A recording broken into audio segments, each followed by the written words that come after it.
McRae Bobcat Game of the Week as we are here in Bristol, Tennessee, as the Tornado is getting ready to take on our Bobcats. We are going to turn things over to the PA announcer for the starting lineups.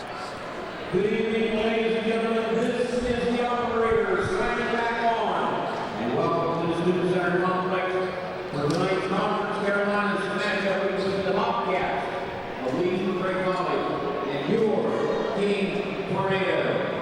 Ladies and gentlemen, at this time, we would ask that you please stand in the rear half as number 32, Drew Stanford, leads us in the pregame prayer.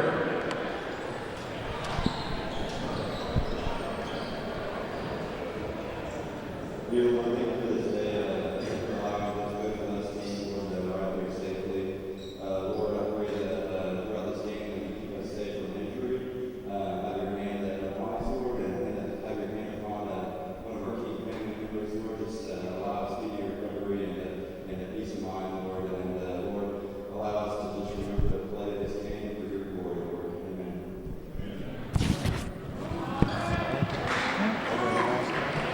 Now let's meet tonight's starting lineup.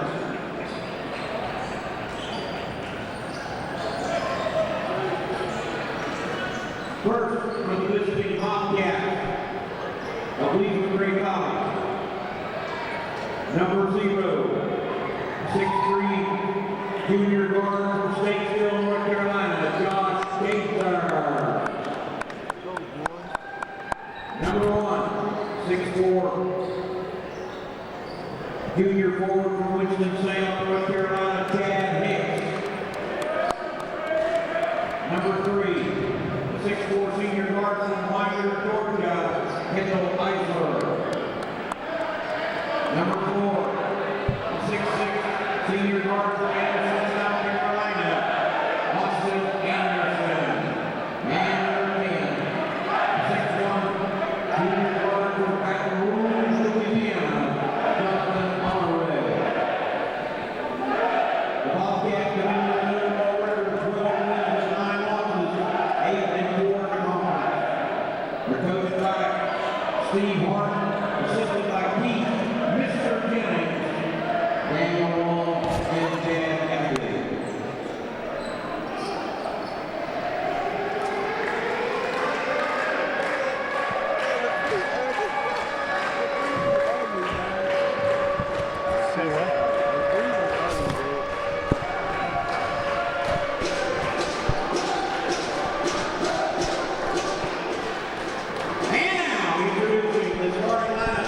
For your King University Tornado, number 2, 5'11", senior point guard from Knoxville, Tennessee, Kevin Walker. Number 4, 6'8" sophomore forward from Ocala, Florida, Chandre Duke. Number 11, 6'5", junior forward from Johnson City, Tennessee, Hunter Lovo. Number 14, 5'10" junior guard from Johnson City, Tennessee, C.J. Good. And number 32, 6'6", senior guard from Knoxville, Tennessee, Drew Stanford.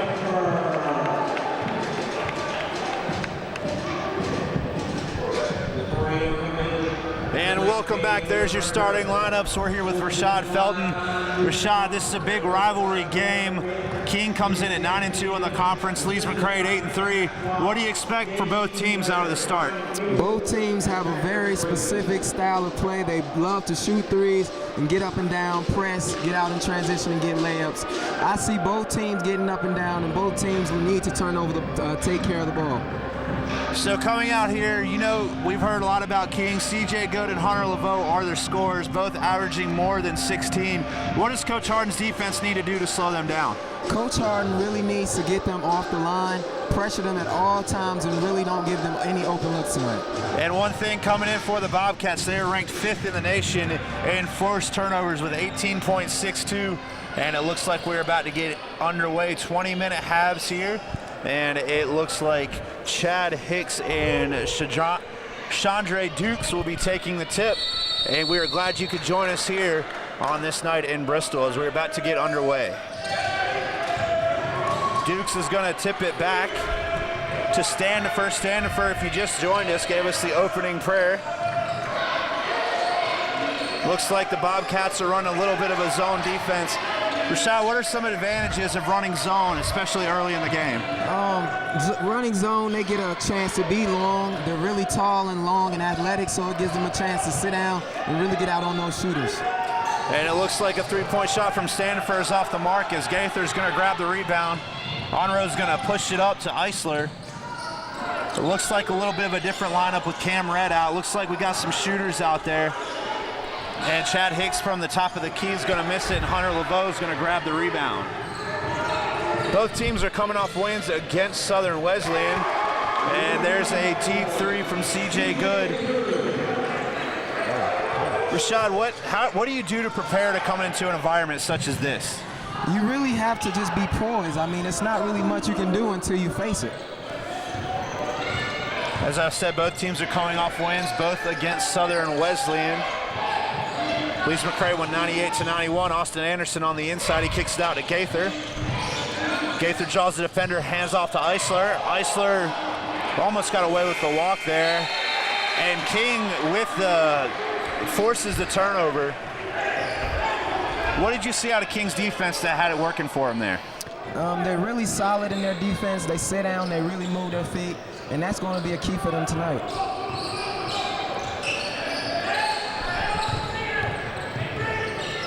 Looks like the Bobcats are going to stay, almost looks like a man, as Gaither's at the top of the key going against Drew Standifer.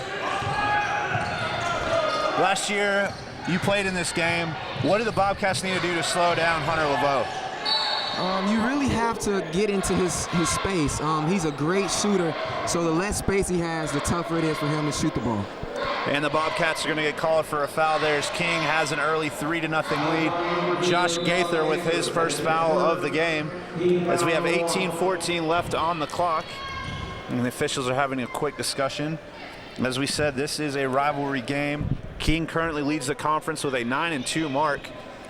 And it looks like there's a timeout on the floor. We're not really sure what's going on. King did have some technical malfunctions with the shot clock. Rashad, as a player, how do you just kind of ignore those issues that just kind of come out of nowhere? For this example, there's no shot clock on one of the goals. You really have to be a poised player. You have to communicate to one another. You really have to get the feel of the game and get the offense flowing to understand how to feel for the time.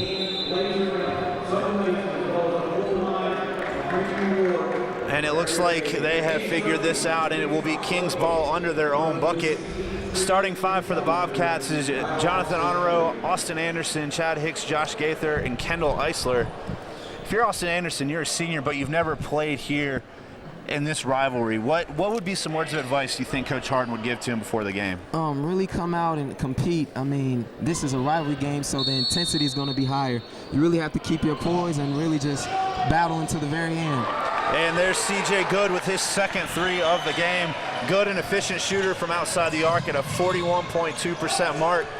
And it looks like King with the pressure there as they tap it out of bounds, and it'll be the Bobcats' ball with 24 seconds left on the shot clock.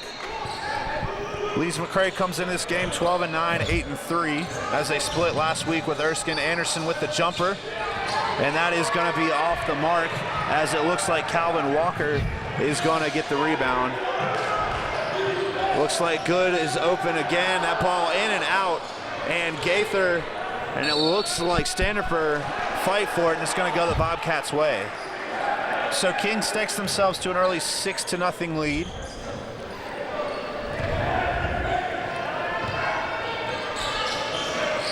Anderson with the ball at midcourt.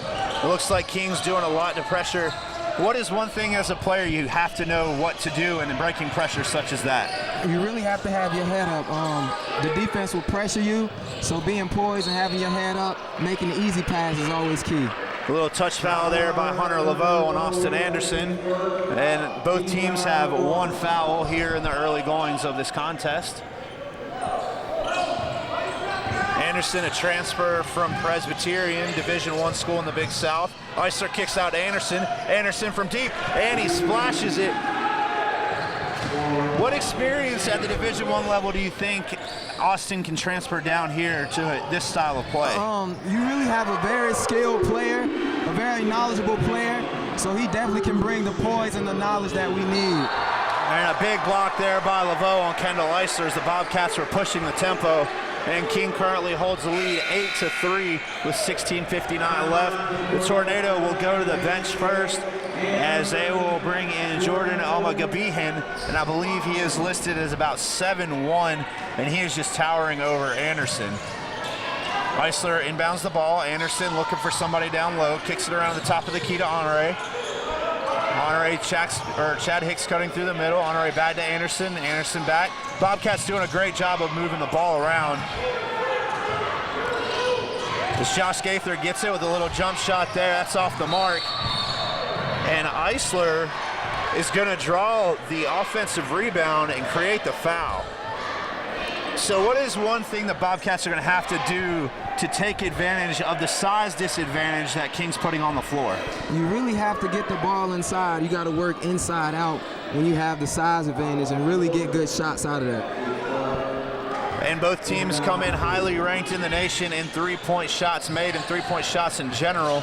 And we've seen it here early as Austin Anderson with the pump fake tries to force speed it, and they turn it over as King is going to push the ball up here.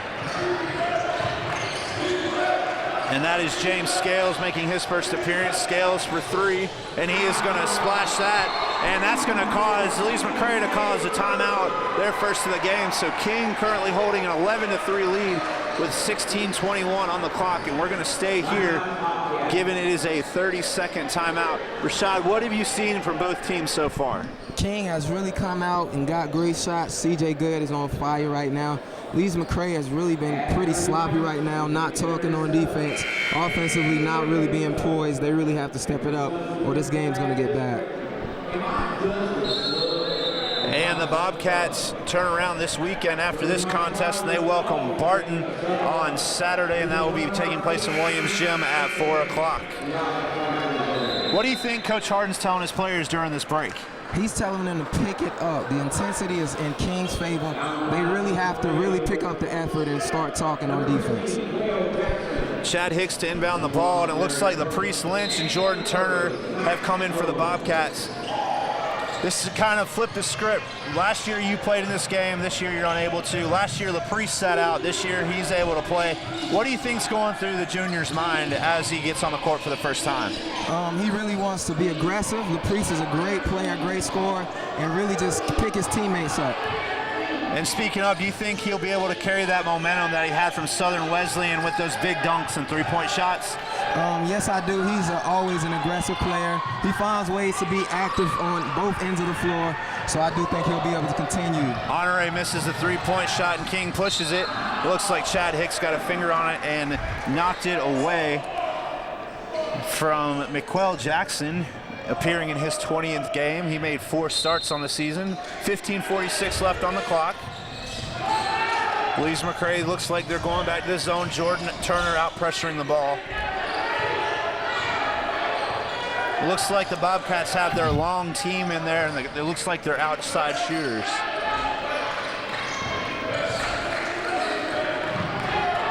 And once again, King with the three from the outside, but they get the offensive board. And they're going to go in, and that is going to be number 21, Derek Pope, getting the bucket and drawing the foul as King has jumped out to a 13-3 lead. It looks like Cameron Redd and Austin Anderson, 2 seniors for the Bobcats, will check in. Rashad, what have you seen from this senior class so far this year? They've really been a little up and down, but as far as a whole effort, they've really been great for us. It's always great to have good seniors because they can pick your underclassmen up. Junior Josh Gaither with the rebound there. And it looks like Anderson's getting double teamed. King looks like they've done a good job to focus on Anderson because we've all seen it. Once Austin gets going, he is going to be hard to stop, whether it's from the three-point line or down low. Gaither with the ball, going to kick it back to Onro. Onro with the jumper, and it's going to be off the mark. And LaPriest Lynch missed his jump by just a hair. And King looks to extend this 10-point lead. We're under 15-minute mark. Next whistle will take us to a media timeout.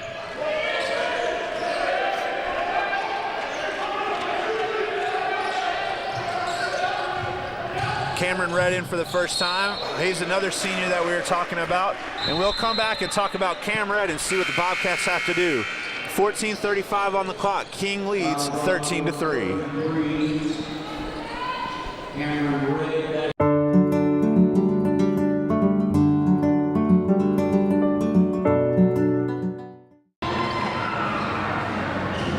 And we are back here at the Student Center in Bristol, Tennessee. King has jumped out to an early 13-3 lead. And it looks like the Bobcats are going to keep the same 5 on the floor, as the Tornado will go to the line with McRae Jackson. Jackson only shooting 57% from the floor, as Cameron Red drew the foul. Red, another senior from Garner, North Carolina.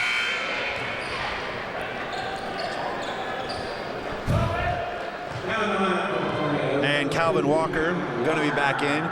Walker leads the team with 98 assists, as King is going to try to push this lead to a solid dozen.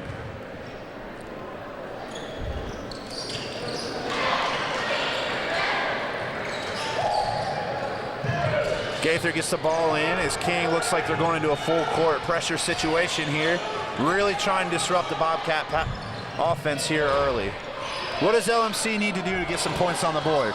They really need to find the open areas in this zone. They're really starting to settle right now. I'd like to see a little more ball movement, a little more player movement.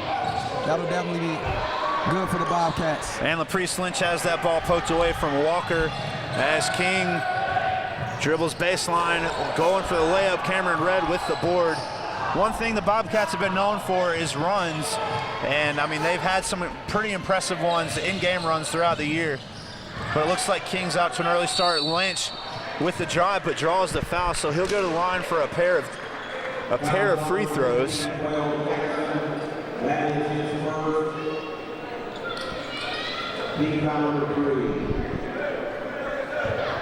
LaPriest Lynch shooting 75% from the line, as he's going to go to the line for 2.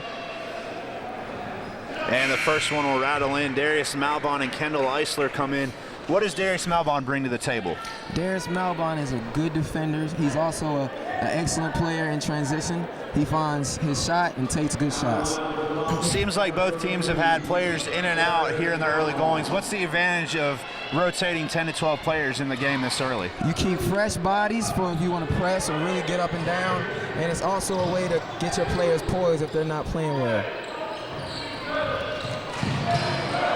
And a turnover there as Austin Anderson's going to be the recipient. He's going to drive a little underhook and unable to grab it. And it looks like it goes off for Red's fingertips. 13:41 left on the clock. King leads 15-5.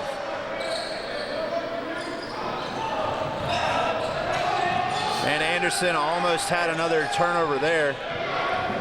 As we said earlier, Lees McRae comes in top 10 in the nation in forced turnovers. It looks like they're going to have a few here, as Lynch is going to get called on the reach-in. I believe that is Lynch's first.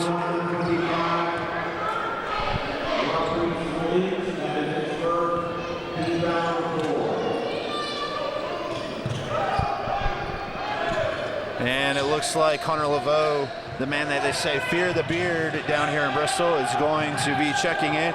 Eisler falls over, trips up. I believe that is Calvin Walker. And the Bobcats commit their 5th foul of the half. And here comes Hunter Laveau checking in for McRae Jackson.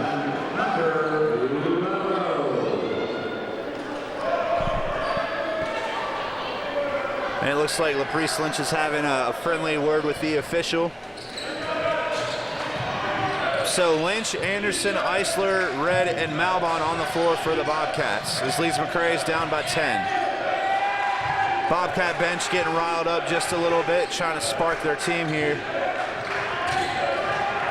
Here's Hunter Laveau off the pick from deep, and he drains a 3. We talked about Laveau earlier, comes off the bench and shoots a 3, a little discouraging for the defense. What does Lees McRae have to do to really slow him down? They really have to sit down and guard. They're kind of giving up a lot of easy plays right now. They really have to communicate as well.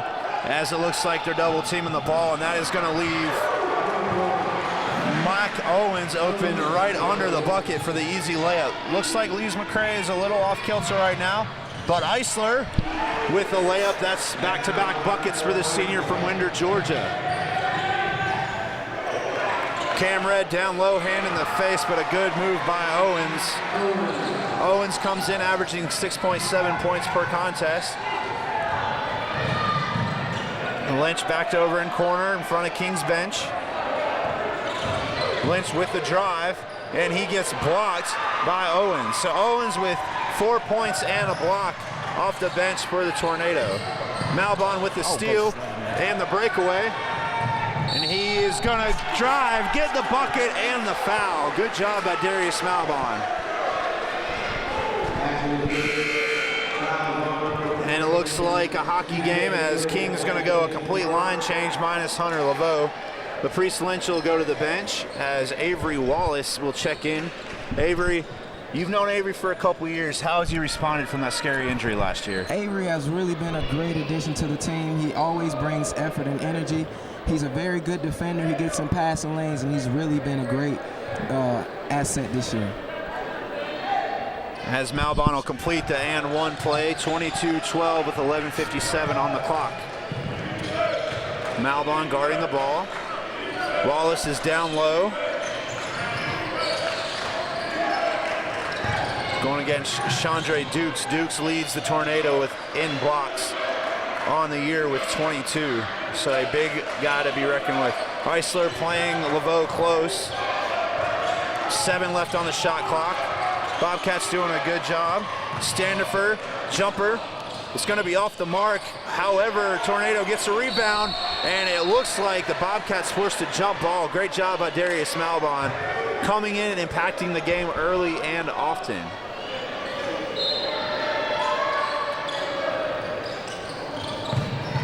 Malbon's a guy that can shoot three-pointers and drive and dunk. What does that do for Coach Harden's confidence in bringing him off the bench? It gives him a lot of confidence. He's a great player who can expand the floor as well as really attack. So that really puts a lot of trust in him for Coach Harden. Austin Anderson off with the three-point shot as King's going to grab the rebound. And it looks like there's going to be a foul that's going to be called on. It's going to be called on Austin Anderson. Lees McRae 6 of the half. 11 minutes to go on the nose. That is his first team foul. Standifer was going to the bucket. Hadn't got to the line too much this year, but he is shooting 63.6%, something to keep a note of.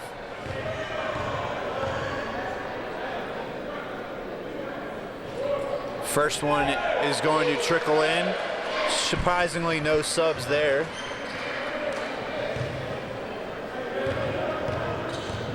Is there a challenge? You talked about having fresh legs, but is there a challenge in kind of getting a groove with so many players rotating in and out? Yeah, you kind of find a challenge as far as flow, rhythm of the game. Shooting, that's really about flow and getting your rhythm. So yeah, that's a challenge. As you saw there, Dukes with another block on Avery Wallace as he tried to go for the floater. King still holding a healthy 23-12 lead. 10.5 minutes to go here in the first half. Looks like the Bobcats are still trying to find their feet. Nice cut move there. Laveau drives to the basket, and he gets fouled hard. Looks like Laveau is also a dual threat.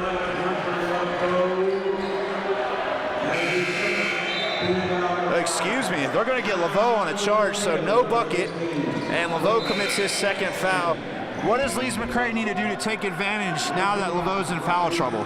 They really need to attack. He's a great offensive and defensive player, so they have to find a way to get great shots and really attack on defense. Lynch moves the ball up to Eisler. Eisler looks like he got away with a travel, and he gets hacked hard as he goes to the rim. Knowing Kendall off the court, he seems like a relatively quiet guy. How does he transition from being so quiet to such a loud performer on the floor? He's a really play and lead by example guy on the floor. He always brings energy and effort. He's a fast-paced guy, hard-wired guy, so he really translates all that to the court. And Eisler leads the Bobcats, starting every game but one this year. The first one's going to bounce in. And it looks like King will go to the bench as Calvin Walker will check back in. And it looks looks like Wallace will check back in for LaPriest Lynch. Looks like a little bit of a cat and mouse game with Wallace being on the defense and Lynch being on the offense. Are you surprised to see this kind of coaching this early in the game? No, I'm not. Avery Wallace is a great defender. LaPriest is a good defender as well, but Avery Wallace brings more to the defensive end than LaPriest Lynch does, and LaPriest brings more to the offensive end. And Eisler here at the free throw line. If he makes this, he'll cut this to a single-digit deficit. 10:21 left on the clock. And Eisler makes it a 23-14 game. Leaves McRae, half-court pressure here.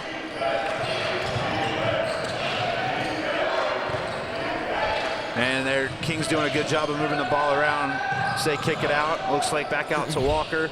And it looks like Walker's going to drive, throw it in with a little too much. Great play by Standifer. And Coach Harden thought it was out of bounds on King as Lynch will check back in for Wallace. 10 minutes on the nose left in the first half, 10 seconds on the shot clock.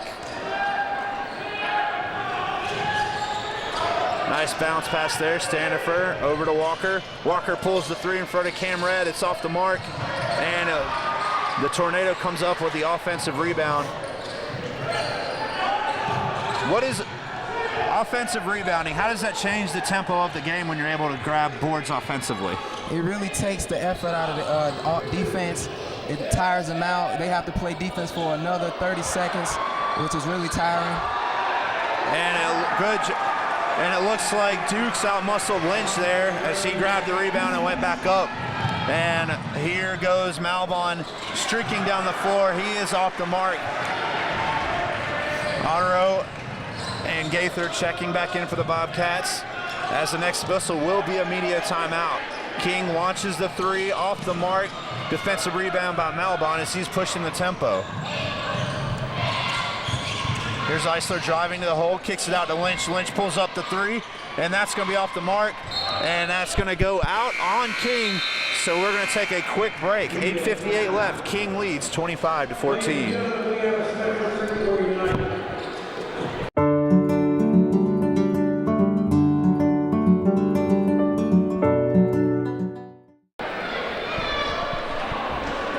And we are back here at the Student Center in Bristol.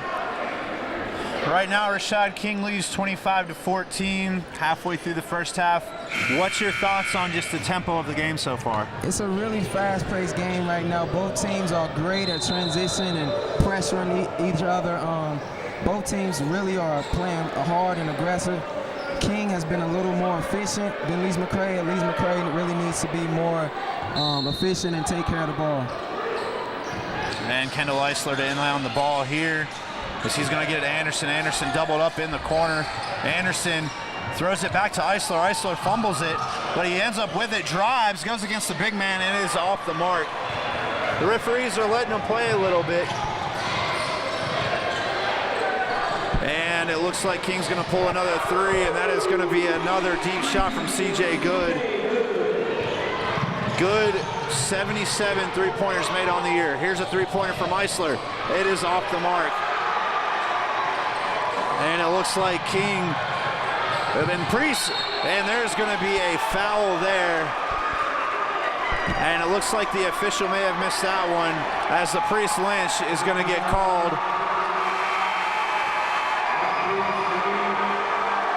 with the foul. That's the Priest Lynch's second of the game. And that's going to send Behan, excuse the language, to the line. It's going to be a 1-and-1 as Lees McRae has 7 fouls.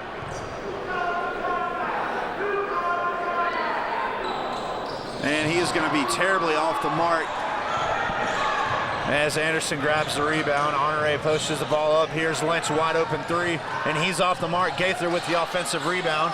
Kicks it back to Eisler. Eisler out to Gaither. Gaither with the three of his own, and it's going to be wet. Outside of Anderson and Lynch, what player really needs to get going for the Bobcat offense to wake up? Honore really needs to get going. He's an effective player when he's really playing hard and getting good shots. Also, Josh Gaither is a great great player. When he gets going, he's a knockdown shooter. And it looks like Anderson's going to get called, as you really don't like to look into it, but it looks like a little bit of home cooking on some of these fouls here early. As McBehan's going to go back to the line, shooting another 1-and-1. He missed the first one. It looks there's going to be 5 players checking in. It looks like Zach Wilmoth's getting ready to come in, a sophomore from Dobson. And that one's going to rattle in. And the Bobcats are going to make some subs here. So it's going to be Gaither, Honore, Wilmoth, Hicks, and Darius Malbon. So no seniors on the floor. Who really needs to take charge of the offense? Jonathan Honore really needs to take charge. He's a junior point guard. He's a great facilitator.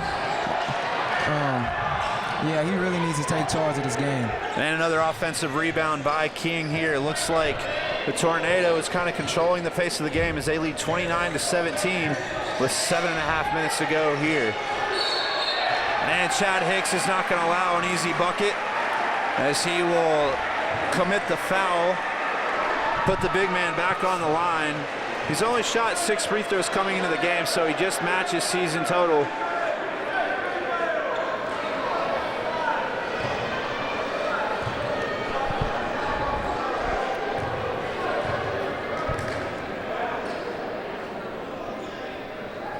McBehan gets that one to drop in.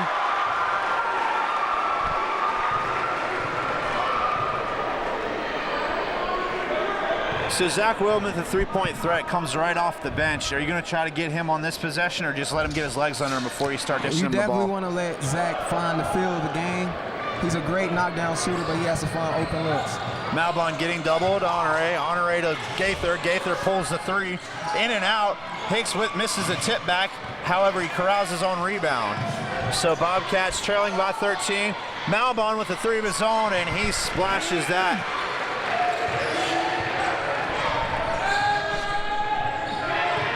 Malbon shooting a solid 43% from the behind the arc coming into it.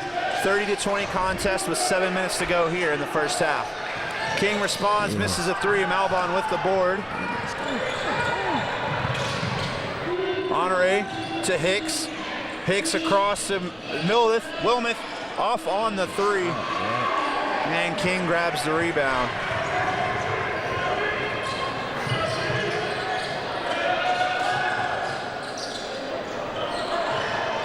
Almost looked like a travel there. That bucket is way too easy for Derek Pope. Pope averaging 8.9 points a game, 3rd on the team.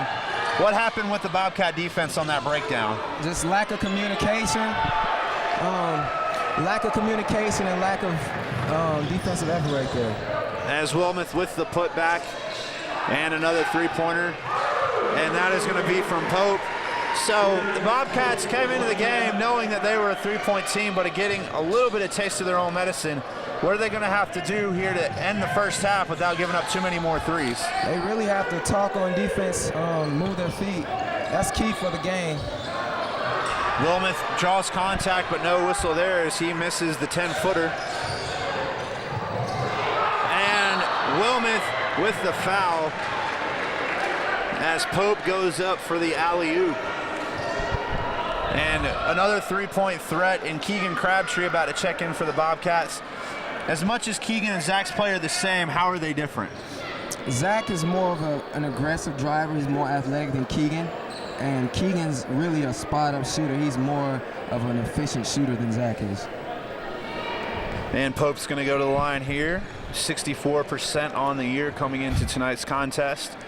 Going to have a whole slew new crew of people checking in as Red, Anderson, and Crabtree will check in, as Gaither and Malbon will be left out. 36-22 here with 5:43 remaining in the first half. Pope for the second of his 2-shot foul. Laveau back in for the Tornado as well. Any foul here out, the Tornado will be shooting 2 as they are in the double bonus. The ball, dog. Gaither to Crabtree, Crabtree to Malbon. Malbon looks for Crabtree again. Crabtree back to Malbon. Back to Anderson. Anderson kicks it out to Gaither. Gaither with the pump fake. Back to Crabtree. And Gaither wide open for three from the corner. That's going to be off the mark as LeVeau's going to grab the rebound. So trailing by 15, it looks like Lee's McRae really hasn't gotten going from three-point land. Do they need to do something offensively to kind of just get a couple more points on the board? Yeah, they really need to find those gaps in the zone and find baseline cutters and get paint touches and get open shots in the paint. Speaking of, Cameron Red right within the free throw line misses that as LeVeau and Crabtree and Gaither go on the floor, and then it'll be a jump ball, and it will go King's way. So media timeout on the floor. King leads 37-22 with 4:50 to go.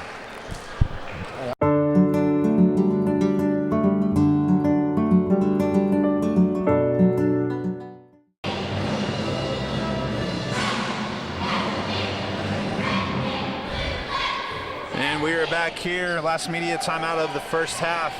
Rashad King jumped out to a 13-3 lead and really hasn't looked back. What has the home team done just to keep this game in double digits? They really got great shots, and they've really been poised and pressuring Lee's McRae. Lee's McRae's really been turning the ball over kind of and not really shooting good shots, but King's come out with more effort and more intensity than Lee's McRae tonight. And a different looking five here for the Bobcats. It's going to be Wallace, Malbon, Red, Crabtree, and Gaither. And it looks like they're going to a full court press, as you really don't want to go into the half down by, 15 is doable, but no more than that, because you get down by 20, you're really going to be battling uphill in the second half. So King to inbound the ball. They are in the bonus. Is there an advantage of knowing that if you drive and get fouled, you automatically get two shots no matter what? Yeah, it gives you a sense of comfortability.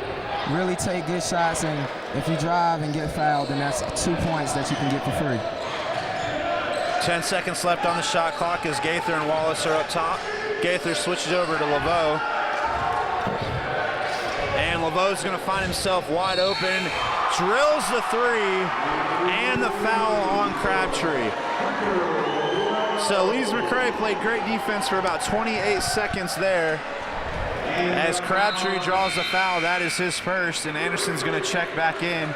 And LeVeau doing what LeVeau does best, and that's shooting from deep and shooting effectively. So he's going to go to the line where he is 79% from the floor. Lynch is going to check back in for Gaither.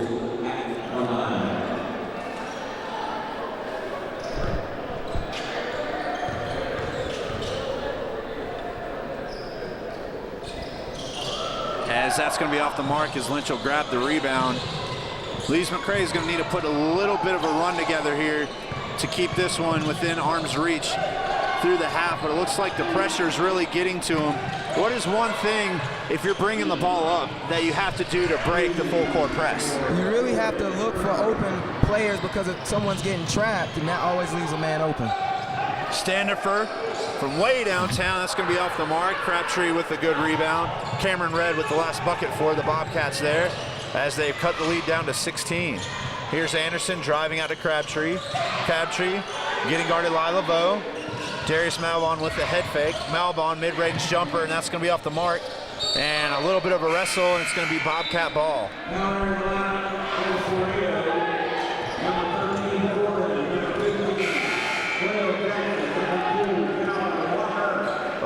Behan is going to be back in for the Tornado. He's caused a little bit of trouble so far, as Malbon is going to inbound it, and it looks like Crabtree's a bumper ball, just knocking people off.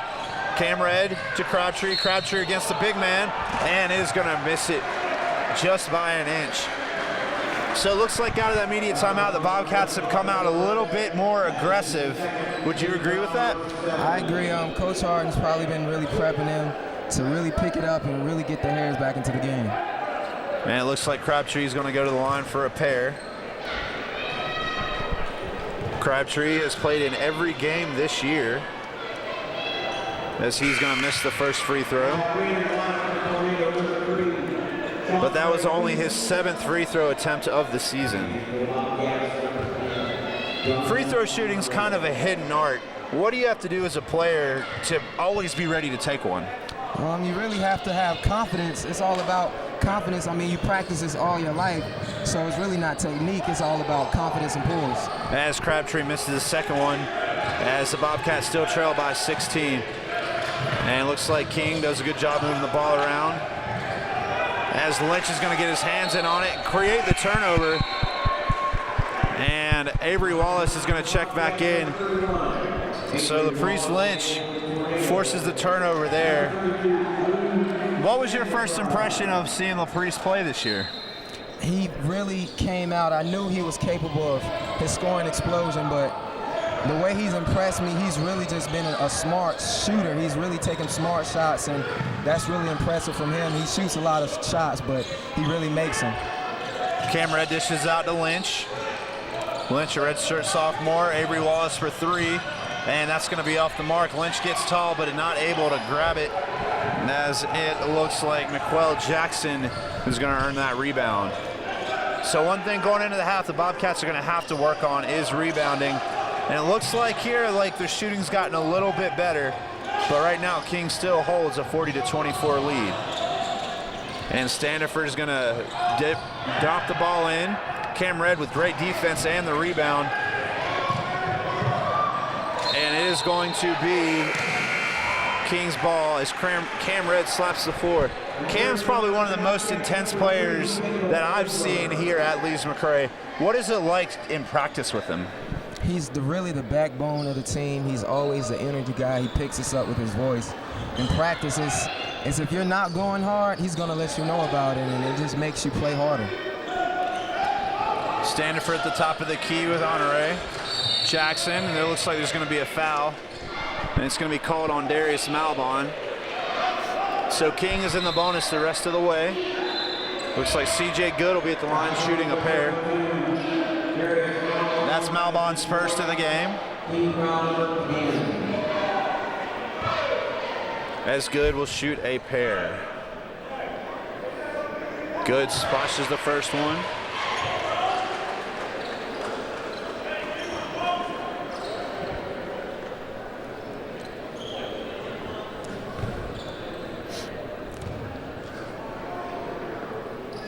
And Good hits the second.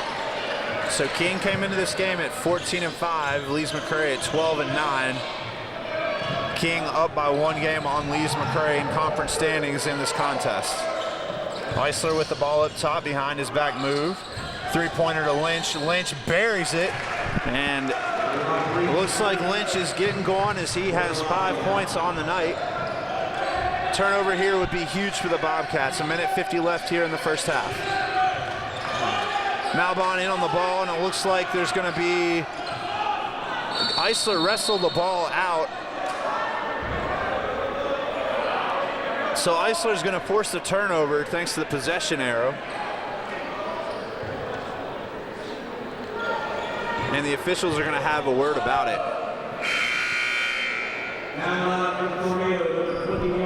Both teams coming off victories against Southern Wesleyan.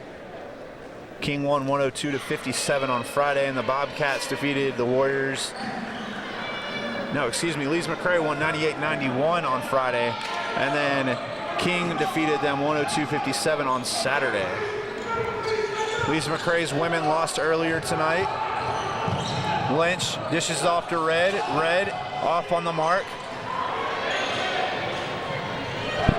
Talked to Coach Harden earlier this week, and he said when Lees McRae comes to this gym, they kind of lose their shooting touch. Is that more of a psychological thing, or do you think there really is a difference in the boards and just the lighting? It's more of a psychological thing. Shooting is really two factors: mechanics and confidence. If you practice enough shots, get enough reps, your mechanics will be fine, but it's all about confidence. Good with the three, in and out. Another offensive rebound from the Tornado. And a drive. Lynch gets a hand on it. It looks like Lynch is going to, I believe they're going to call that. They did call it on Lynch. That is his third. And it looks like Trey Hall, a freshman from Apopka, Florida, is going to make his first appearance of the contest, as Jackson will be at the line shooting a pair. with 51.2 to go here in the first half.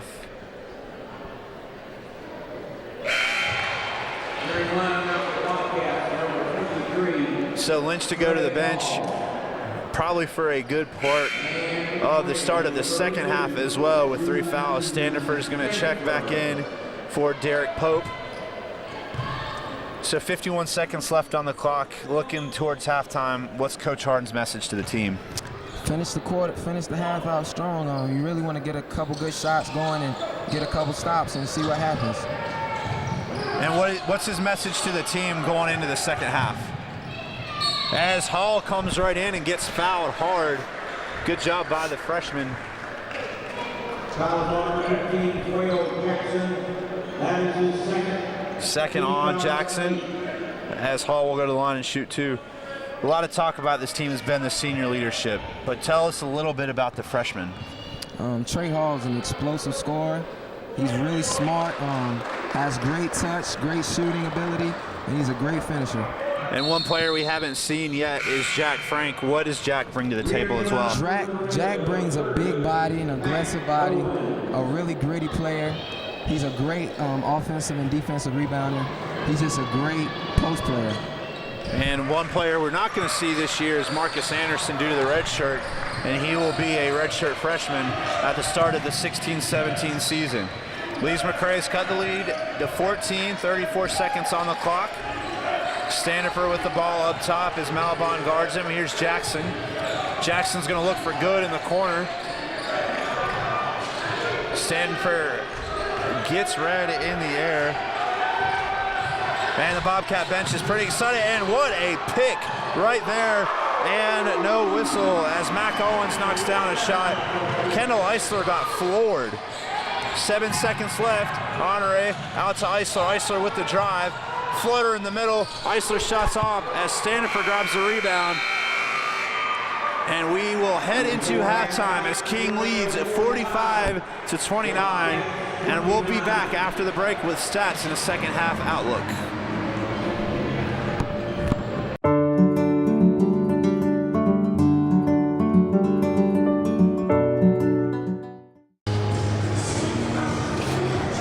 Welcome back to the Lees McRae Athletics Bobcats game of the week. We are here in Bristol, Tennessee at the Student Center. Bobcats in a pretty big hole. Men's basketball down 45-29 at the half. King held Lees McRae to 26.5%, and the Bobcats went 7-9 for the line. King shot 48% from the floor. Rashad, we could talk about this pretty much halfway through the second half, but what are 3 main points that the Bobcats need to focus on here in these final 20 minutes? They need to focus on communication, execution, and effort. The one thing they're going to have to do is shut down Whitney Mitchell or CJ Good, as he is 4 of 7 from deep, leads all scorers with 14 points. The Priest Lynch is in trouble with fouls with 3. What person off the bench is going to have to step up for him? It's an array of guys. I mean, not one in particular player, but everyone on the bench has great skills and talent, so everybody really needs to stay focused and wired in. Kendall Eisler leads the Bobcats with 6 points and 3 assists. The free throw shooting, it's a little skewed. Bobcats only 9 attempts. King 17. What are the Bobcats going to have to do to even that out in the second half? They really need to attack. King is sitting back in his zone, but Lees McRae fell into shooting a lot of three-pointers, and they really need to find the gaps in the zone and get some inside shots. And it looks like the Bobcats are going to start with Gaither, Hicks, Eisler, Anderson, and Onro, the starting 5. So start of the second half here, King leads 45-29. Drew Standiford to inbound the ball.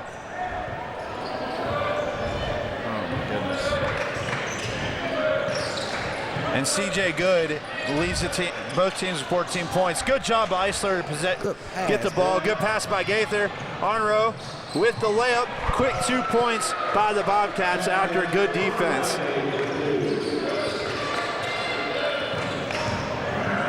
Good out to Laveau. Laveau with the triple, and he's going to miss that as Hicks is going to grab the rebound. Good little start for the Bobcats here, especially if they can convert. Hicks gonna get fouled on the way in by Calvin Walker. And that's gonna force the King bench to go to their bench early. King held the rebounding advantage 27-21. 8 offensive rebounds compared to Lee's McRae 7. King with 3 blocks, Lee's McRae with 1. And turnaround jumper by Hicks, and it's good. As it looks like the Bobcats came out ready to break the press as they cut this lead down to 12. Good's gonna pass it across to Laveau. Laveau to Walker, Walker to drive. Big man's gonna miss the rebound. Honore looking up. He's got Eisler in his sights, but holds off. Anderson's gonna pull the 3, and it's gonna be off as Laveau's gonna grab the rebound, kick it out to Walker. And then Walker's gonna go the other way, turn around, spin move with the layup and the bucket, and it looks like Anderson's going to catch his 3rd foul. And excuse me, correction, Jonathan Honore is going to get called with the foul.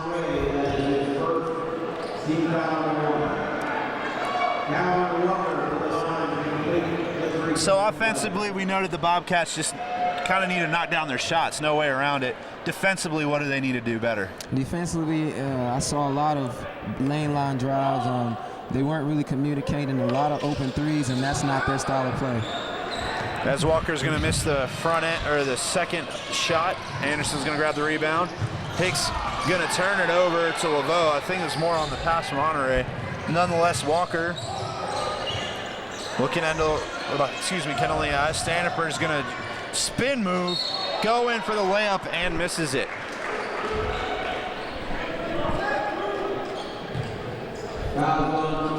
We are here in Conference Carolina's play as King Lee is 9-2 in conference. Lee's McRae 8-3. You don't want to look too far ahead down the schedule, but this could potentially have like home court implications in the playoffs, with the top 4 teams hosting their quarterfinals, then the highest remaining seed hosting the semifinals.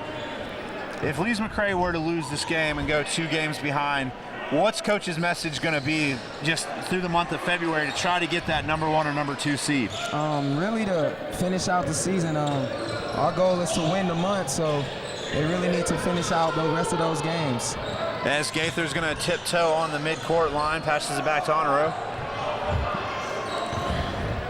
We talked about Eisler earlier being a quiet guy off the court, a loud one on the court. Josh Gaither, you know when he's coming a mile away, but how does that transition into his play on the floor? Josh Gaither is the rock of the team. He's the heart. He really brings so much to the team, and without him, we're really not going. As Good's going to hit a triple after Eisler hits the jumper. There's King, keeps the lead at 16, 51-35. First 2.5 minutes here of the second half. Eisler's going to fall on the floor, get called for the travel, and the Bobcat bench doesn't agree with that. Number 15, Boyle Jackson, and number 51, Derek Lowe.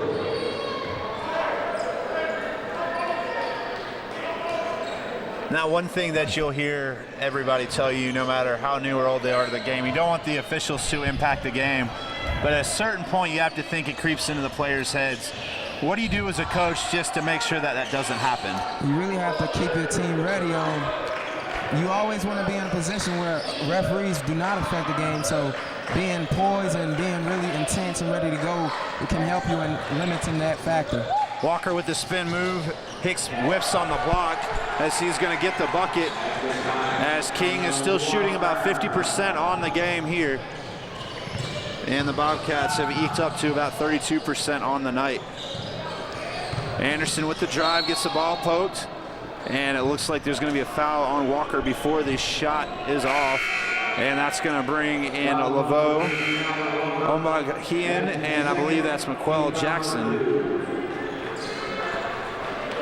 Excuse me, that is going to be number 10, James Scales. Scales making his 19th appearance of the year.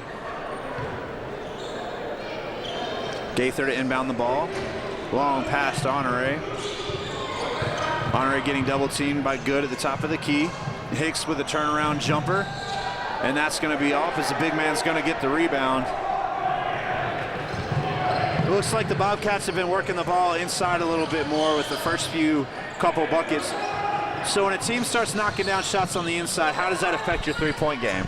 It really opens it up because the team has to look to guard the inside, so then you can just work your way inside out. Here's a drive by Jackson over Eisler. Jackson gets his own rebound. The big man's going to get the rebound, and he's going to get fouled. Will McVehan is going to go to the line as Eisler is going to catch his second foul of the game. And it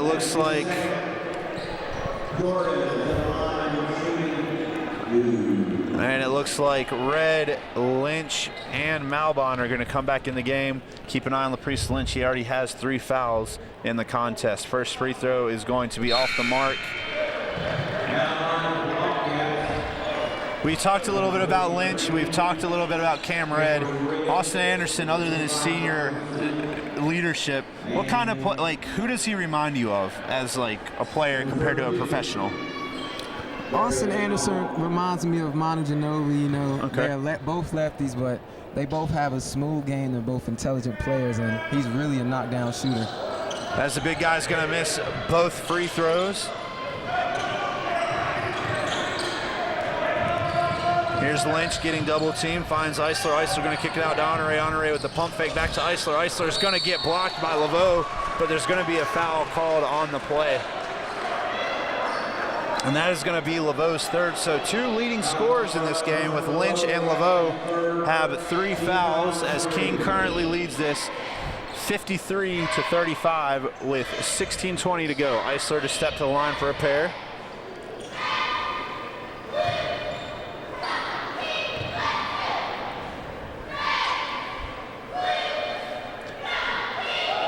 Eisler's going to fall a little bit short on that first one.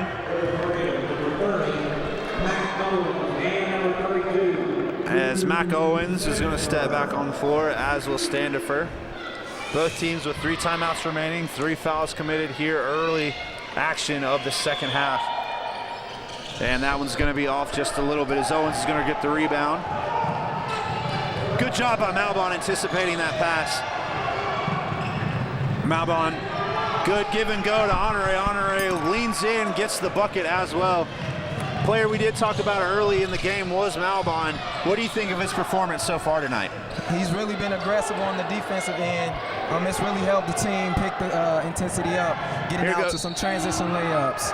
Here goes Honore again, streaking. This time he gets fouled. And it looks like the Bobcats' pressure is starting to work just a little bit. They still trail by 16. Honore out of Baton Rouge, Louisiana. Baton Rouge, a place you've ever been before? Never been to Louisiana. I heard it's really hot and has great food. His nickname is Gumbo, and Gumbo is their specialty dish as he falls a little bit short on that first free throw. I can't say about Jonathan. He's a very competitive player. I love going against him in practice. He's really tough. He's a great point guard. As he's going to try to salvage the back end of these two as he's going to miss that one. And Eisler is going to get the foul call, and I believe that's going to be his third on the night. 15:52 remaining.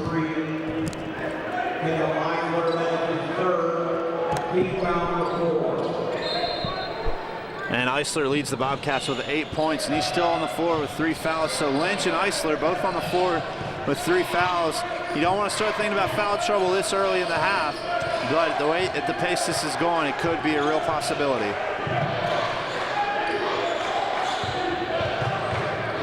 Jackson with the ball, 3-point shot, and Lynch is going to grab the rebound. Looks like here to start the second half, the Bobcats are rebounding the ball a little bit better, would you say? As Lynch drives and gets the bucket, as the Bobcats cut it to 14, Anderson really pressuring the ball on Calvin Walker. Walker over to Laveau, Laveau to Good.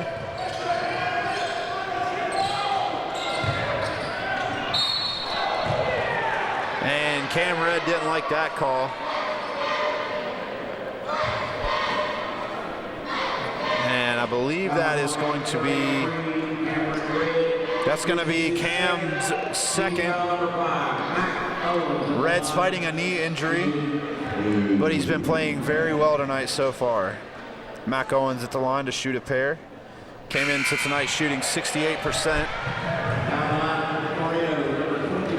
And Derek Pope's going to come back in. Pope had 9 points off the bench for the Tornado. That's his season average. 15:07 remaining in the second half. As it's going to be missed. Eisler gets pulled over, and Laveau is going to pull the three. It's going to be off the mark as Anderson's going to grab the rebound. Next whistle will take us to immediate timeout, 54-39. Lynch from downtown, and it's going to be in and out as well. And there's that media timeout we talked about. So we're going to go to the break. 14:49 left on the clock. King 54, Lee's McRae 39. We're getting ready to have our third final.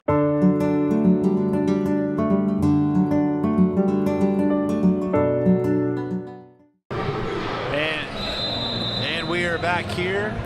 14:49 left on the clock as King still holds a 15-point advantage. However, the Bobcats do hold a 10-4 lead in the fast break points. What's the key to starting a fast break? The key is really getting good spacing, getting your lanes filled, having someone push the ball, and making the extra pass, pushing the ball ahead. And it looks like King's trying to do a little bit of that right now as Anderson and Eisler at the top of the key on defense. Guess Walker. And Anderson's going to force the turnover, and then Walker's going to get caught on the foul as Cam Red grabbed the loose ball, and that is going to be Walker's third.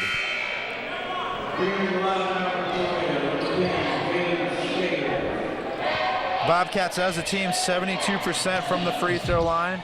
King is only 65, and the way this game's going, we're going to see a lot of free throws. And Anderson drives to the lane with the layup. Bobcats have cut the lead, or the deficit down to 13. And that is going to be a 5-second violation on the Tornado, and Coach Harden is pumped.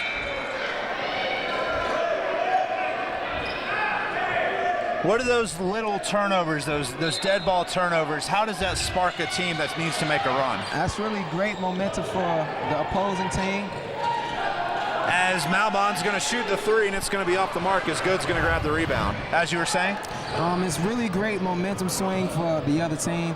It really helps them establish fast breaks and runs. So little mistakes like that really fuel the other team. As Good's going to find McVehan. And just due to the size, he's just going to be able to beast his way for the bucket. And I believe that is going to be a foul on Darius Malbon. That is his second. Malbon's second of the day. Both teams have been doing a great job of controlling the ball. Lee's McRae with only 5 turnovers, and King has 10. Here's the +1 for the big man, and he's going to miss that one as Lynch will grab another rebound. Lynch will find Anderson. Anderson dribbles, cuts the lane, gets fouled. It looks like Austin Anderson's taken over this game a little bit, at least for the Bobcat offense, as he gets a polite scolding from the official. So, as an upperclassman, as a senior, when do you think it really clicked for Anderson to say, hey, this offense is mine and I need to run the tempo of it? He has Division I experience, and with those type of players, you just find unrelenting confidence and, unrelenting ability. So Anderson has the ability and the confidence to take over the game. As Anderson sinks the first one, Josh Gaither is going to check back in. As Anderson has 6 points on the night.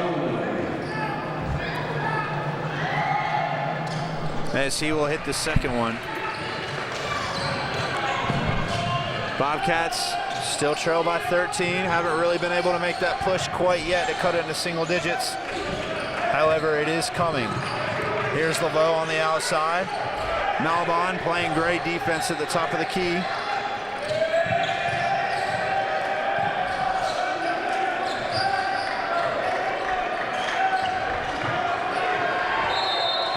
And King is going to call a timeout. So the Bobcats going to force a timeout, and that will stretch into immediate. So we'll be back shortly. 13-18 on the clock. 56-43. King leads.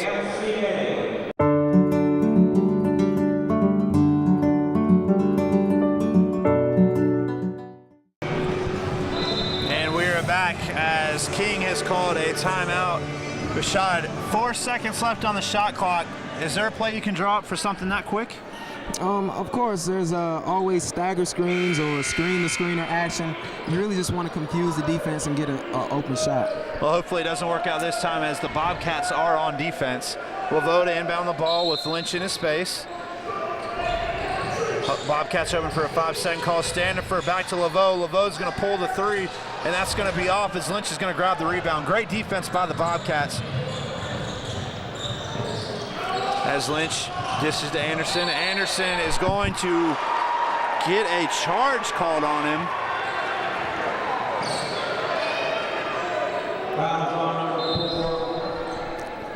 And that is going to be Anderson's third.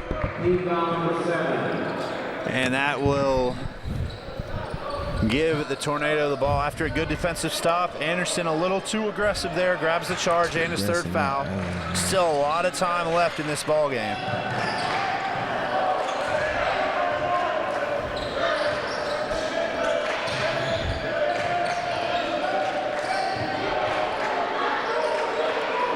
Here's Laveau near the NCAA logo. Here's Gaither giving a little bit of space. And here's Good. Good with 17 points as he's going to kick it to Standifer for the jumper. Good's going to miss it. Good defense again. Here's Honore on the break. He's going to give it to Red, and it's going to get tipped by Owens. So Bobcats turn it over. And here's Good as Cam Red's going to hit the deck.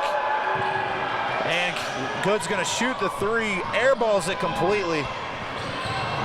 Here's the Bobcats pressing again to Lynch. Lynch passes it to Laveau. I don't even think he saw him there. And here's Good from the corner on the three, and that one's going to be missed. And Standifer, and it's going to be a charge. Great defense by the Bobcats as Standifer is going to get the foul called on the charge. Rashad, what have you seen so far in the first 8 minutes of the second half defensively that's working for the Bobcats? They really picked up the effort and aggressiveness. You see them communicating more and really moving their feet, and they're really playing as a 5 unit instead of a 1 unit. As they always say, teamwork makes the dream work. As Lee's McRae trails by 13, 12:05 to go. Trey Hall back in. He played for about a minute and a half in the first half. As we talked about him, a freshman from Florida. Here's Lynch. Lynch to drive. Loses possession on the way up. Almost pokes it away from Walker. Here's Laveau from deep. Laveau's gonna miss. And it looks like he stood on the line, but no call. Here's Laveau to the top of the key. To Good. Good back to Walker. Standifer at the free throw line. Probably an appeal. You see the Tornadoes really moving the ball in the half court, and it's really paying off for them. And Laveau with the offensive rebound after Good.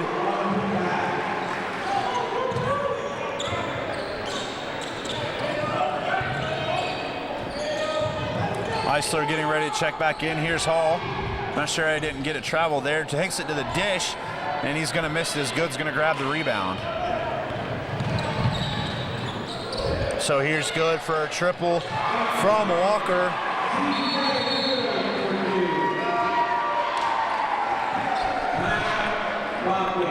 And it looks like Lee's McRae is going to call there a timeout as King has stretched this lead back to 18. We're going to stay here as it's only a 30-second timeout. Rashad, we trim it down to 9, 11 or so. They get it back to 18. How frustrating is that as a player?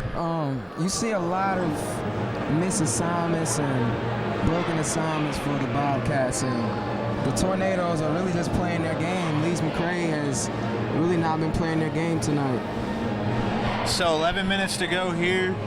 We've kind of been talking about it, talking about aggressiveness and communication. Is there any other aspect of the game the Bobcats need to work on here in the rest of this game? Really, mental toughness in big games is the most important thing. You know, teams will pressure you, and you know you'll have to be mentally tough to do what you know you're supposed to do. And the Bobcats have really struggled with that tonight, and King has really excelled at that tonight. Looks like Anderson's going to inbound the ball. He's going to look for Eisler. Finds Honoro. Honoro back to Eisler. Eisler's going to get the ball tipped, and it's going to go out and stay with the Bobcats. And the home crowd did not like that,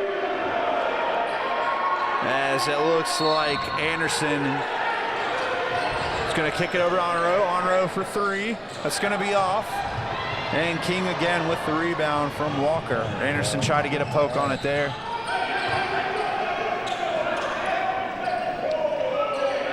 And it looks like the Bobcats are going more to a zone defense.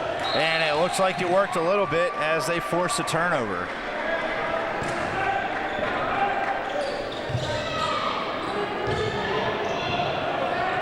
Here's Hall going to the rack.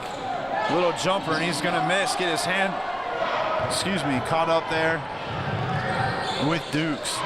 Here comes a three-pointer, and that's going to be Nathaniel Hughes off the bench. Hughes only averages 5 minutes a game, but that three puts them up by 21. So Eisler hits the deck again,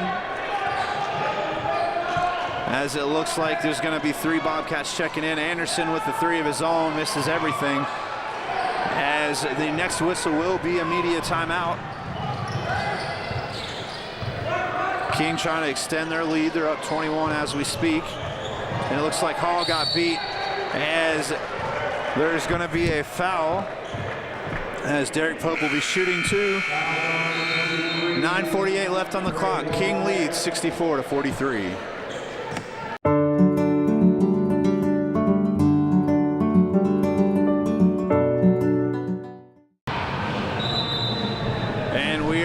Here on the Mountain Television Network. Thank you for joining us for this one, as we have 9:48 to go here in the second half. The King University Tornado leading wire to wire so far against the Lees McRae Bobcats. One big stat that'll stand out: offensive rebounds. King with 14, Lees McRae with 7. You know, it looks like it's showing in the scoreboard. King's really just out-hustled Lees McRae tonight. Both ends of the floor, defensively, offensively. Lees McRae really needs to find some energy and effort to really just make the game enjoyable. And the first free throw is good. Here's the second one on the way, and it will be good. Lees McRae with a pretty big hill to climb. But Rashad, we've seen the second half that this team can produce a run. They did it against Southern Wesleyan. Three-pointer from Wilmoth, that's going to be off the mark. Great rebound by Anderson. Anderson going to come back out. If you go back to the Erskine game, the Bobcats scored 62 points in the second half, as Malbon's going to knock down the jumper there. I'm not sure 62 points is in the cards, but the offense can explode at any time. Offense, is a vital part, but without defense, you really have no chance, And a blown dunk there by Chandre Dukes.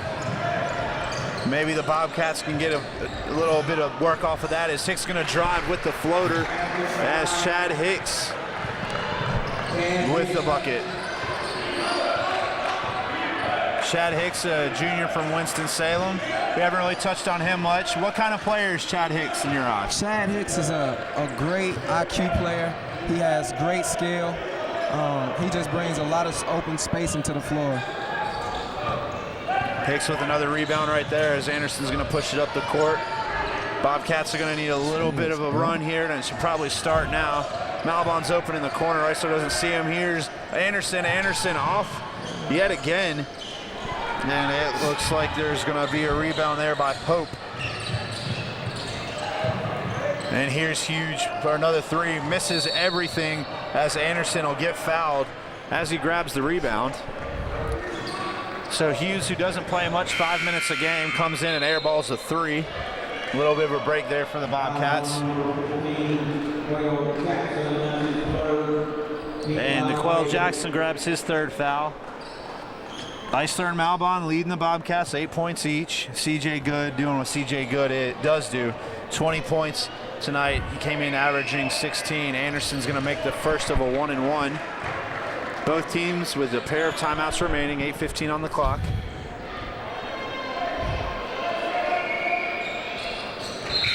And here comes Honoré back in for Lise McRae.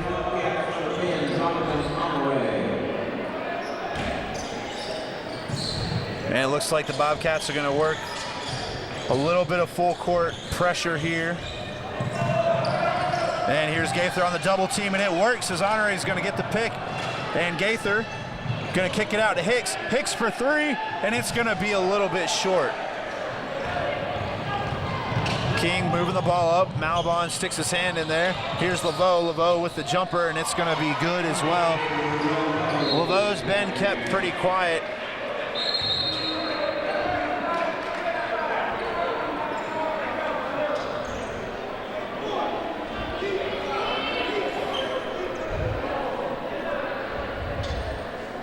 And there's a break in the action. Not really sure what's going on there. I think they're getting the correct timing on the shot clock as double team again. And here's Gaither pushing it up to Wilmoth. Wilmoth back to Honoré. Honoré back to Wilmoth. Wilmoth, a little bit of a step drive. Over to Malbon. Malbon looks for Hicks and nobody there as Laveau's gonna get it, feed it up to Good. Good with the fast break. It seems like every time the Bobcats come back with a little bit of a run, they don't have an answer. Or King has an answer, excuse me. Here's Wilmoth, and that is going to be turned over yet again as King holds a 70-49 lead in this contest. 2 timeouts remaining each, 7:12 left on the clock.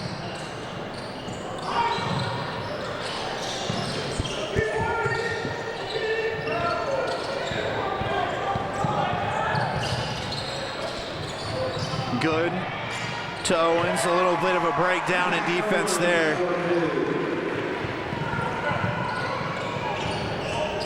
Here goes Wilmoth. Wilmoth gets blocked. Gaither with the rebound. Gaither with the turnover. And another fast break bucket there by the Tornadoes. Coach Steve Harden's going to have to call a timeout as the lead has grown to 25. We're going to stay with the action as it will only be a 30-second timeout. Shot, it looks like the Bobcats are struggling a little bit, down 25 here.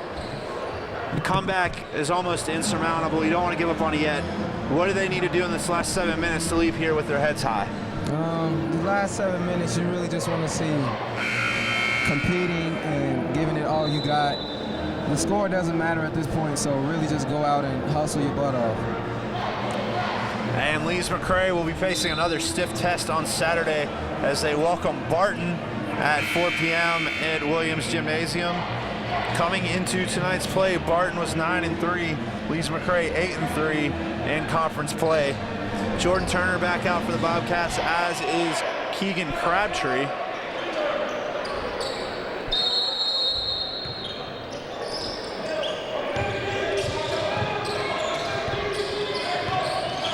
And King still with the full court defense as Gaither lets it go off his fingertips. Crabtree back to Lynch.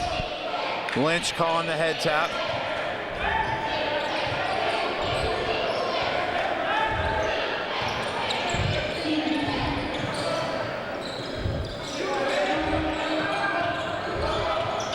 Here's Lynch to kick it out to Crabtree. Crabtree made that one extra pass.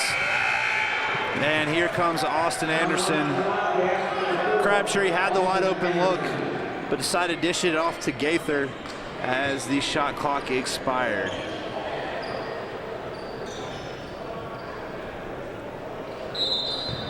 Looks like one of the staggered screens you spoke about earlier. As a defender, what's one thing you have to do to work through that? You really have to get low and chase the defender through the screen. That way you're not really getting hit, and if you do get hit, it's usually an offensive foul. Good with the jumper, misses it as Red's gonna pass it out to Turner. Turner going up, turns it around to Lynch. Lynch to drive, Lynch out to Anderson, and that is gonna be called off, and there's gonna be a charge. And that's gonna be on Cam Red, as Red, I believe, picked up his third foul right there. And he is pleading his case. So foul trouble not really going to be much of an issue, as 5 Bobcats have 3 of them.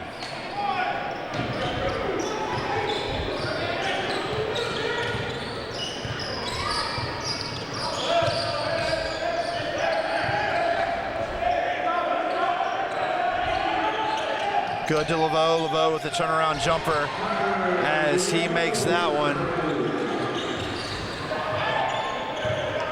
As King has just stymied what is usually an offensive, explosive team from the Bobcats. No reset on the shot clock as Turner's pass gets knocked down by Laveau. Lynch out to Gaither. Gaither with the drive. Gaither with a tough play right there. Gaither, a junior from Statesville, 5:09 on the clock, as Lee's McRae's deficit has grown to 27.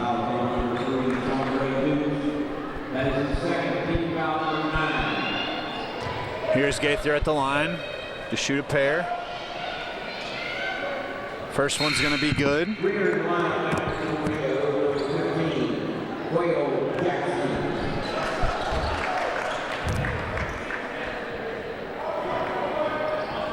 Lee's McRae's season low in points is 54, and that is becoming to be a little bit of a threat,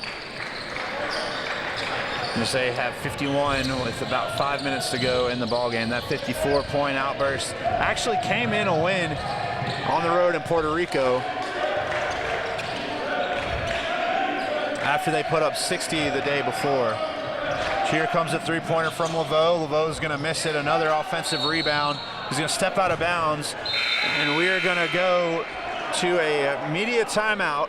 4:50 on the clock. King leads 76-51.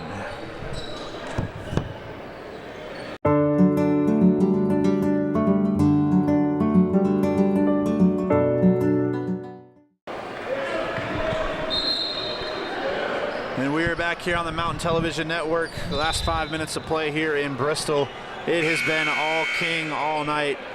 Let's flip the script a little bit. Talk a little bit about the Puerto Rico trip. Puerto Rico, that was a once-in-a-lifetime experience. You know, Coach brought it to our attention early on in the year, and he said we had to raise a certain amount of money, and we, you know, at first we were slow raising that money, but then when everybody started to buy in and really raise that money, and we found that it was a possibility, you know, we got it all set up, and we got our flights done, and we landed in Puerto Rico, and it was the most beautiful thing I've ever seen. Here's good for 3. Didn't mean to cut you off, and that's going to be off the mark. And Laveau somehow squiggles his way with another offensive rebound. Laveau turn around as Lynch is going to eat his lunch and block it out of bounds, and it'll be Lee's McRae's ball. Talk about Puerto Rico. What is the one memory that really sticks out about that trip? The one memory that really sticks out to me about that trip was we won the game during the day, went to the beach, and then that night we celebrated as a team with the dinner. And, you know, we just had a lot of fun as a team, and it really brought us closer as brothers. You could really feel the connection there. And it was just a memorable trip. Everyone had fun, and, you know, we met a lot of people. It was just really amazing. Coach Harden talked a little bit about when you guys first got down there, you lost the first game, and then he said he ran you after a game. Was that something that you would expect from Coach Harden?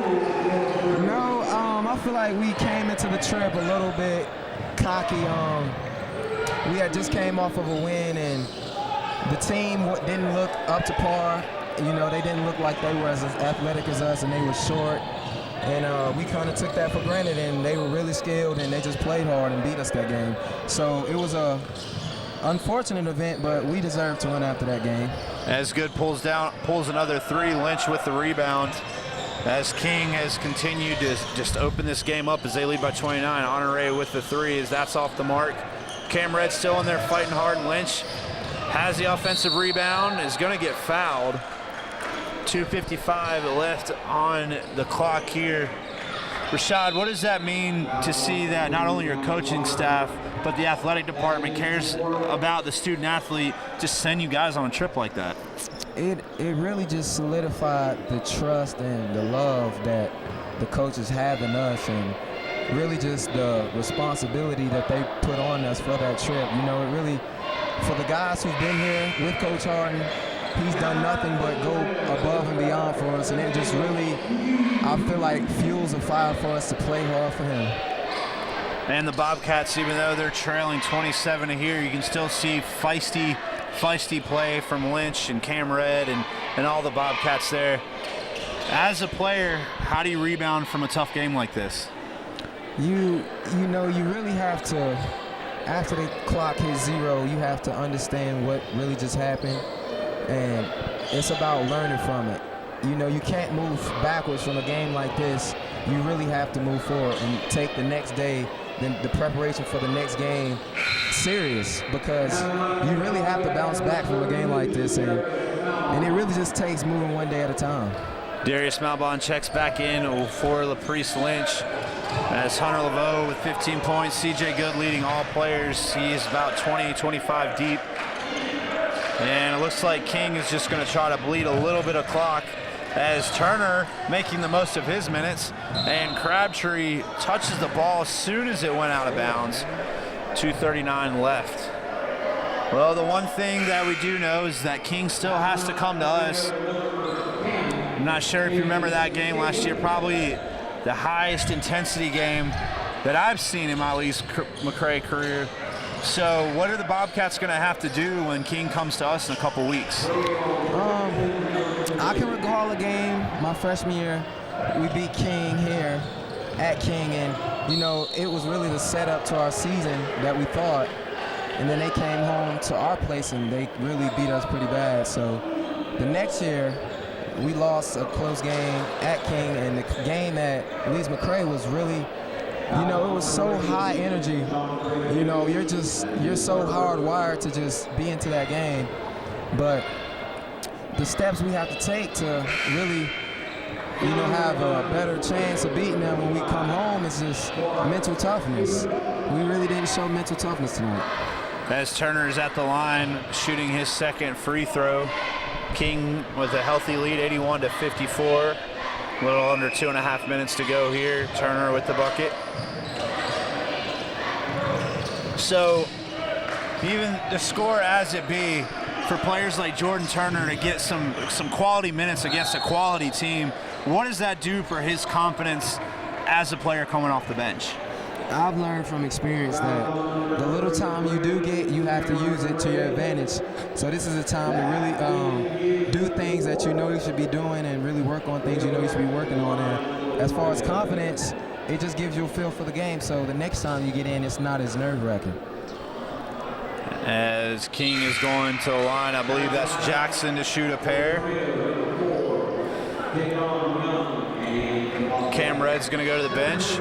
Zach Wilmoth out on the floor. So Wilmoth and Crabtree and Turner, all three-point threats, as well as Darius Malbon for the Bobcats. Maybe a little too late as they trail 83-55. Malbon's going to get fouled. I believe that's by CJ Good. No, excuse me, that is going to be Jadon Young. Young, 15 games this year, only averaging a little under 4 minutes a game. And here's Malbon at the line. He has 8 points so far. First free throw is good. Here in the line now for the play, number 32, Drew Stanford.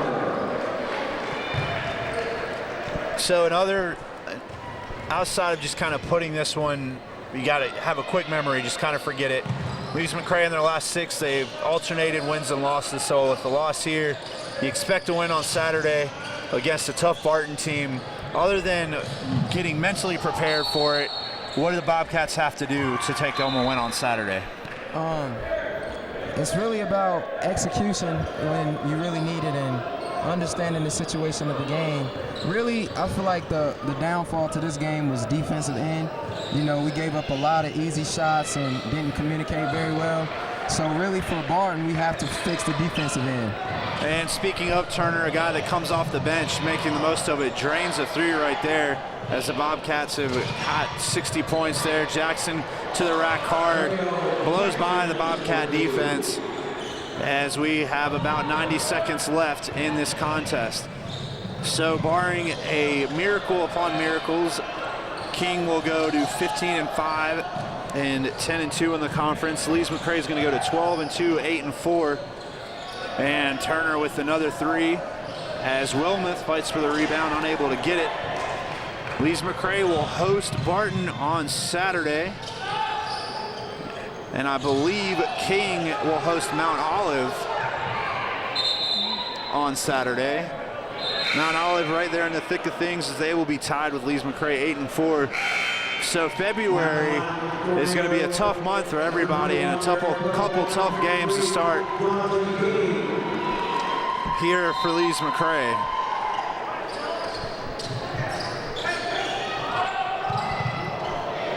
And we are at the 60-second mark. Rashad, it's been a tough sledding for the Bobcats. What's the lone bright spot that you found in this game for them? Whether it be a player or a team aspect. As far as player-wise, I saw a lot of good things from different players, you know, taking good shots. We really didn't shoot a great percentage tonight. As far as team, didn't really see much great tonight, you know. I saw people trying to step up, but as far as a whole, we just fell short tonight.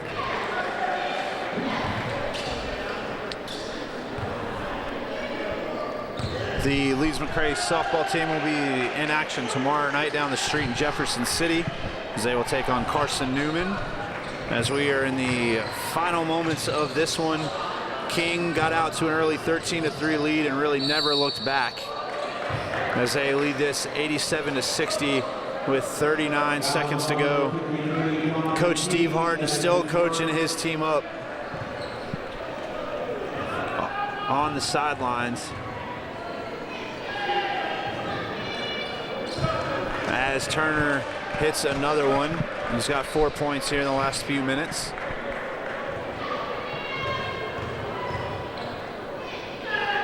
And Turner's going to hit the second. So about 2 possessions left in this game, as there's about a 9-second differential in the shot clock and the game clock. Good job by Turner to get in on the ball, as he's going to force a jump ball. And he will get the steal, given that the Bobcats will get the ball. So Turner coming in and making some noise off the bench for Coach Steve Harden. As we said earlier, both basketball teams back in action on Saturday, 2 and 4 o'clock against the Bulldogs of Barton. Hopefully they'll be a little road weary, given that's a 4.5-hour trip. And it looks like King is just going to dribble this one out. And King will get the win, 87-62, unless there's a foul. Darius Malbon playing literally until the last second, which has to be good to see. So King will take home this win, 87-62. And fans, we thank you for joining us on the Mountain Television Network. And we hope that if you don't get a chance to watch another broadcast, to come out to Williams Gym and support your Bobcats, as they'll be home on Saturday at 2 and 4 o'clock. Thank you for joining us as we check out from Bristol, Tennessee, King 87, Lees McRae 62.